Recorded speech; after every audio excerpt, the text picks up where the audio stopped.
જિલ્લાના દેવગઢ બારિયા તાલુકાના અષાઢી નજીક અમદાવાદ ઇન્દોર હાઈવે પર આરટીઓ ઇન્સ્પેક્ટરની દાદાગીરી। દાહોદ જિલ્લાના દેવગઢ બારિયા તાલુકાના અષાઢી નજીક અમદાવાદ ઇન્દોર હાઈવે પર આરટીઓ ઇન્સ્પેક્ટરની દાદાગીરી।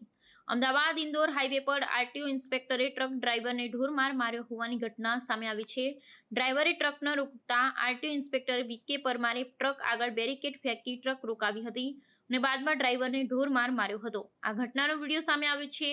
આ મામલે ડ્રાઈવર અને વિડીયો બનાવનારને આરટીઓ ઇન્સ્પેક્ટર પર રોફ જમાવવાનો આરોપ મૂક્યો છે। બીજી તરફ આરટીઓ ઇન્સ્પેક્ટર વાતને નકારતા એવું કહ્યું કે ટ્રક નહોતી રોકી એટલે અમે ખાલી ડ્રાઈવરને ડરાવતા હતા। આ ઘટના અંગે મળતી માહિતી મુજબ મુંબઈથી દિલ્હી જઈ રહેલી એક ટ્રકને આરટીઓ અધિકારીઓએ રૂબાબરી નજીક રોકવાનો પ્રયાસ કર્યો હતો, પરંતુ ટ્રક ચાલકે ટ્રક ન રોકતા આરટીઓ ઇન્સ્પેક્ટર વીકે પરમારે અચાનક ટ્રકની આગળ બેરિકેટિંગ ફેંકતા બેરિકેટિંગ સાથે ટ્રક અથડાતા ટ્રકનું આગળનું ટાયર પંચર થઈ ગયું હતું।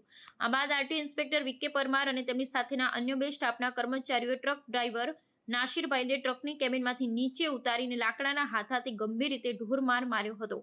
ડ્રાઈવરે વારંવાર પૂછવા છતાં તેને કેમ મારવામાં આવે છે, આરટીઓ અધિકારી અને તેમના સાથીઓએ મારપીટ ચાલુ રાખી હતી।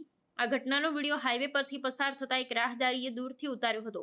વિડીયો ઉતારવાની જાણ થતાં જ વીકે પરમારે મારપીટ બંધ કરી અને લાકડું બાજુમાં ફેંકી દીધું હતું। જ્યારે વિડીયો ઉતારનાર વ્યક્તિઓએ પૂછ્યું કે તમે તેને કેમ મારો છો તો તેમણે કોઈ જવાબ આપ્યો ન હતો। આ ગંભીર મારપીટને કારણે ઈજાગ્રસ્ત ડ્રાઈવરને 108 એમ્બ્યુલન્સ મારફતે પીપલોદની સરકારી હોસ્પિટલમાં સારવાર માટે લઈ જવામાં આવ્યો હતો, જ્યાં તેની પ્રાથમિક સારવાર ચાલુ છે। આ ઘટનાનો વિડીયો સોશિયલ મીડિયામાં વાયરલ થતા લોકોમાં આરટીઓ ઇન્સ્પેક્ટર વીકે પરમાર સામે ભારે આક્રોશ જોવા મળી રહ્યો છે। લોકો આવા અધિકારીઓ સામે કડક કાયદેસરની કાર્યવાહીની માંગ કરી રહ્યા છે।